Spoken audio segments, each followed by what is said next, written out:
What's up, Internet? Welcome back as we play some more Bloodstained Curse of the Moon on the Type QQ channel, effectively now called the Typo QQ channel. If you're been into the game-bound live streams as of late, but that's a different story on a different thing altogether. Here we are. In this video, we're going to be capturing, or at least we hope, stages 3 and 4. A couple more levels now that we have Old Man Withers here to kind of reinforce the strengths of our party here. But yeah, if you haven't seen the first video, go back and see that. Kind of get the idea and the sort of down low of the game. It's, you know, sort of mechanics as we discover a sort of wall turkey or wall ham as they used to be. It seemed to be a bottle of mana this time. But yeah, if this video seems to be out of place or a little disorienting, check out the first video. It kind of describes all the mechanics as we just continue on now.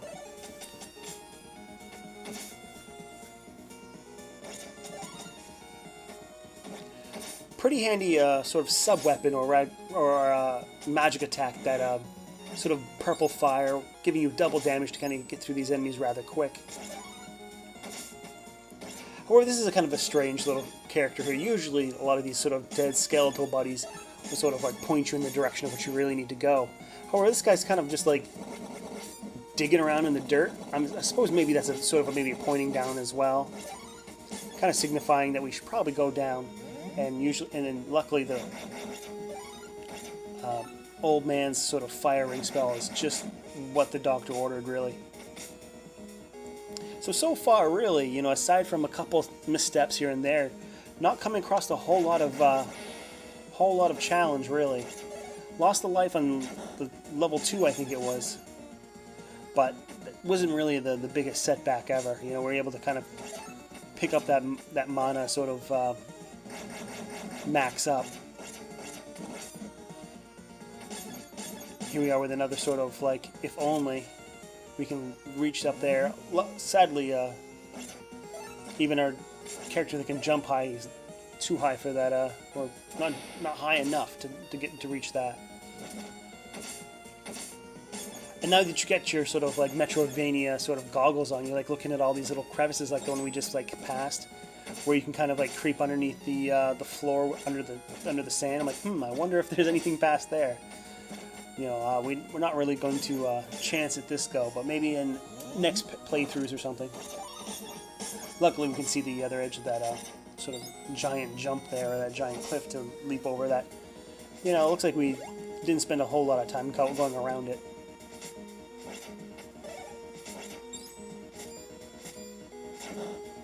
Hey.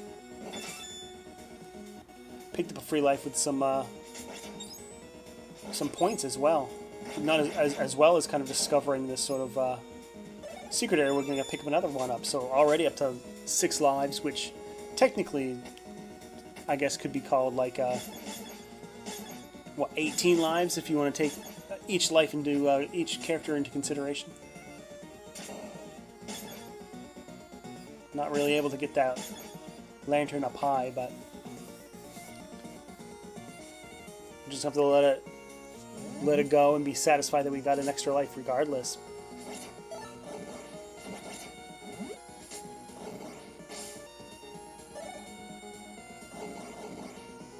Nifty little slide, but oh, there we go. That's how you do it right there. And actually protect, and the fire circle actually protects us from the fireballs. That's sort of the Mario fireballs as well.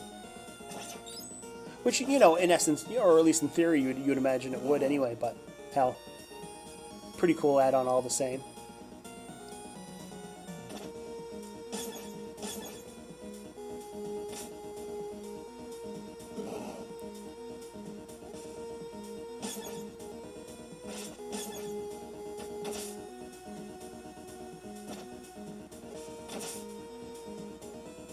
And I would guess probably the only time in the game, or especially in this level, where you don't want a character that jumps too high.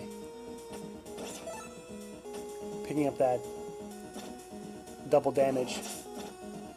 A little low on this sinking in the sand there, but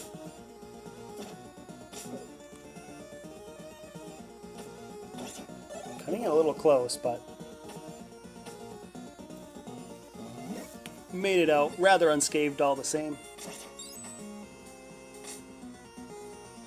You can see I'm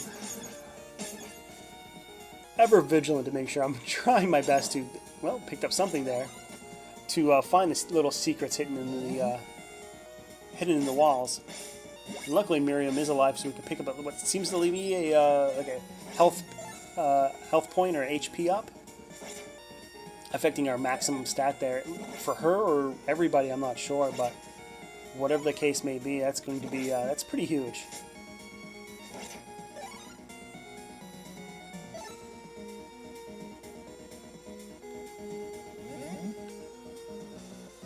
Here we are, level 3 boss.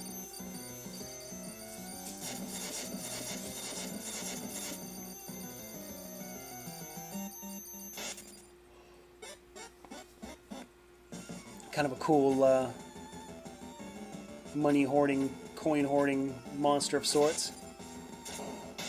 However, getting some huge damage out of the way immediately. You know, that sort of Miriam's axe there, as well as the double damage. However, you can see some characters can only jump so high, but all the same, that's the end of our weapon gauge, so... But at least we made some good use of it.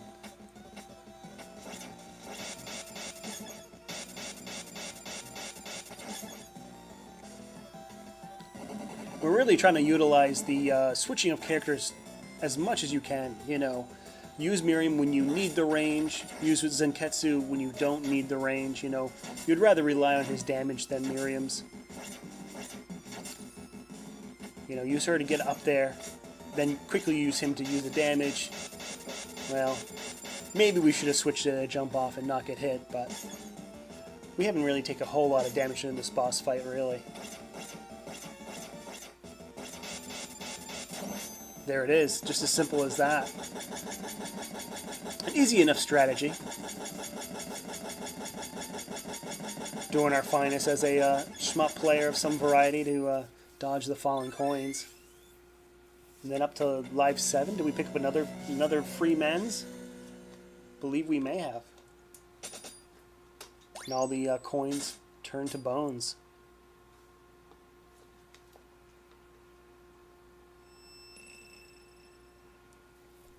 And who may this be? Our 4th and final character. And of course, what would a as I was going to say Castlevania, but what would a Bloodstained game be? You know, many of those, you know, all the Bloodstained games. What would this franchise be if there wasn't a vampire, right? So, last but not least, we get Gabelle, the vampire, who's pretty cool. You know, certainly not the strongest or the most resilient, but certainly has a lot of utility. Has that sort of upward bat strike, as well as transforming into bat, the bat as well. The bat can do some like dash and move around quick. So if we need to go up high to get into hard to reach places, Gabelle the vampire is certainly going to be it. On to stage 4. I believe this game has 8 levels, so my intention is maybe to do 2 levels apiece, but yeah, if the final levels run a bit long, we might split those up into videos by themselves. I don't want it to be... I really just hate dropping like a whole hour-long video. I don't think anyone really wants to watch that. Or really has the time to, you know, my god.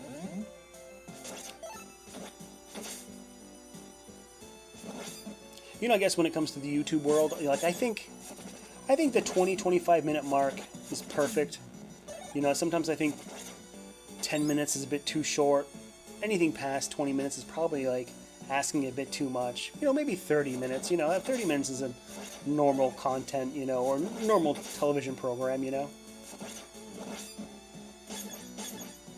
You know, I mean, if you're watching a live stream VOD, hell, you can watch all 6 hours of it if you wanted to.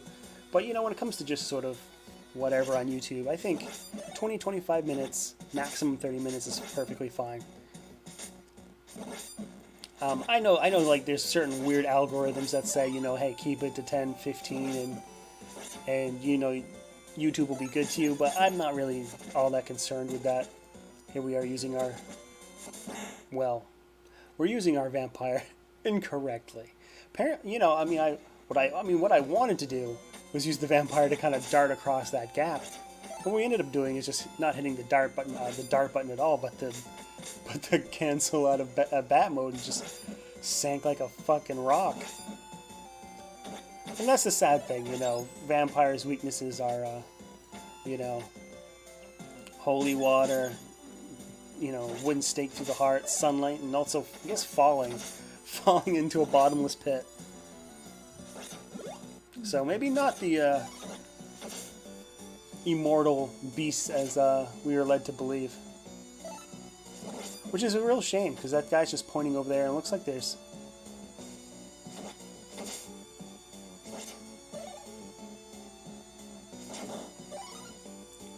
Oh. I mean, we could try to, like, slide underneath, but I think that's stupid, too. Yeah, we even...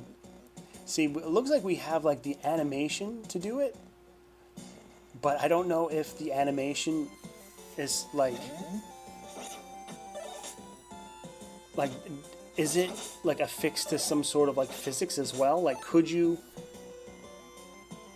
Maybe we should practice it up here, where we kind of, like, slide off the edge to see if we continue sliding or we fall down, you know? That would be the question. But maybe for another time, maybe if we knew for sure there was some sort of goodies over there, but...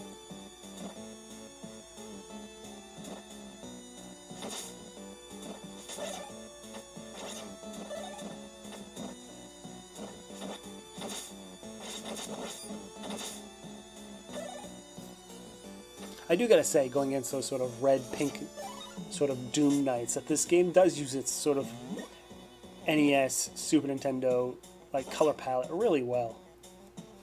If I can even say that. Maybe just retro color palette. I don't know with any certainty if these guys are using the correct number of colors or not, but I do enjoy how this game looks.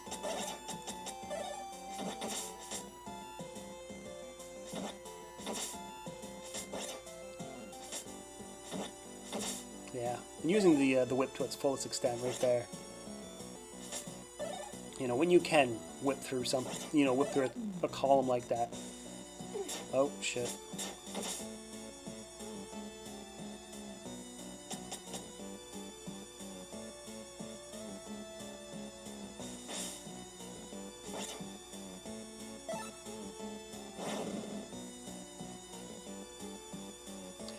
See, and this golem is rather interesting, and I think this might be the first time we've seen him,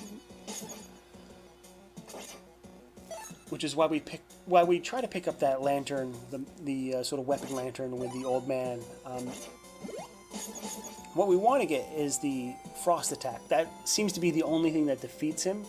You know, it kind of turns his fiery rage into a sort of icicle, and then you can break him. Other than that, it doesn't seem like there's a way to kill him. However, I mean, despite our best efforts, there's nothing we can really do. You can kind of see how our attacks just do nothing.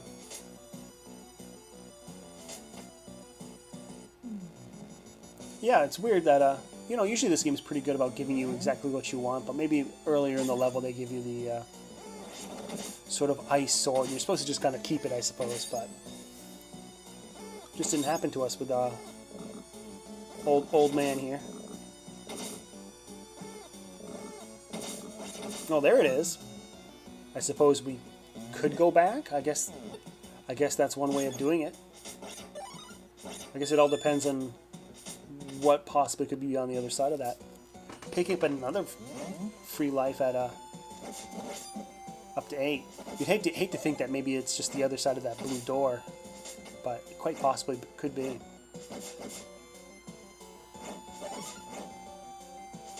Well, also, if our vampire is alive, we probably can get across that, but can't be trusted to do that. However, can get to that. Can get to that secret area, or rather shortcut, a lot easier than. There we go. Yeah, than the other one that we were kind of hoping we could get. This monster is kind of a pain in the ass. In my experience, these guys were these sort of like succubuses, I suppose. Kind of jerks. You know, they kind of leap on you, have an area effect, sort of like heart attack.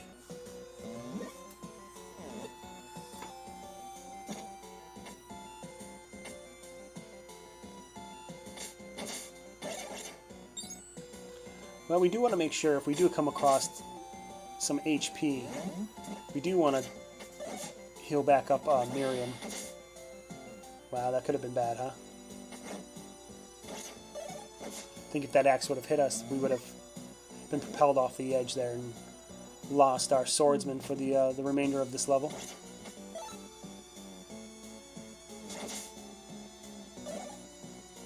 So maybe we should go back to find out what that is.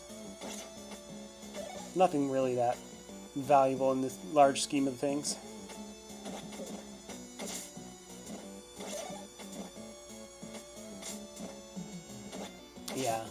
Yeah, these pink and black dudes are pretty awesome. Sort of undead knights, I guess, or undead barbarians. I'm not sure, because, you know, I don't know if knights ever had, like, throwing axes particularly, but...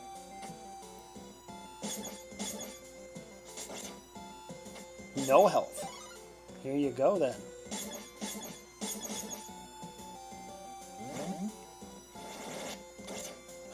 However, it looks like another, like, maybe MP max up, which is good. You know, at least we, with Miriam on the low side, hey, and a little health there as well. We were able to still keep her alive to at least take advantage of that, so...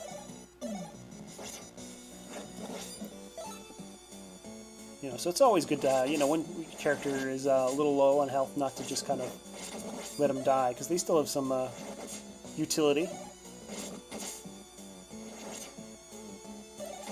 Which is why we probably should have switched her off, but oh well, we got the lucky hit in. Hey, there's some help there. And although it's kind of late to check, you know, maybe hers was the best health gauge to heal. Maybe she had more damage on her than Zenketsu, but we probably should have spent the moment to see who was damaged the most out of the two.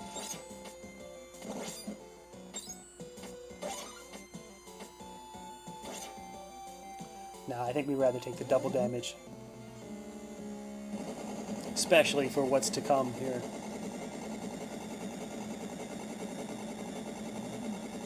With what I gotta say is the coolest boss fight of the game. And just best looking sprites as well. This, I've already went off on my sort of pink and purple love for, well, hold, careful now, we don't need to... Alright, took down that head, but at what cost, right? But yeah, I've already just described how cool the sort of pink and purple looks in this game. That, of course, this cool little, like, pink and purple, like, Hydra serpent thing looks totally awesome. And here we are kind of utilizing Zenketsu's sort of fire aura, and then switching characters and kind of utilizing it on a different character. So it's kind of cool how you can kind of share constant abilities like that if they have some sort of status effect. Bit of a waste on that one, but...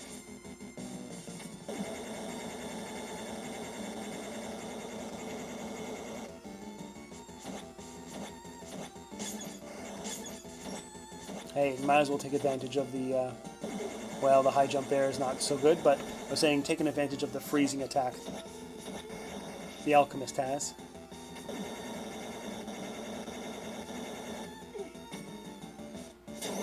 Well, there we go.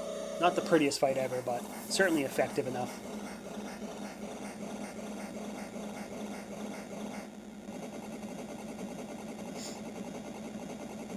And oddly enough, no suicide attack maybe? Like last hurrah. And sadly, even more. No other characters to unlock, but just this 4. Just these 4, rather.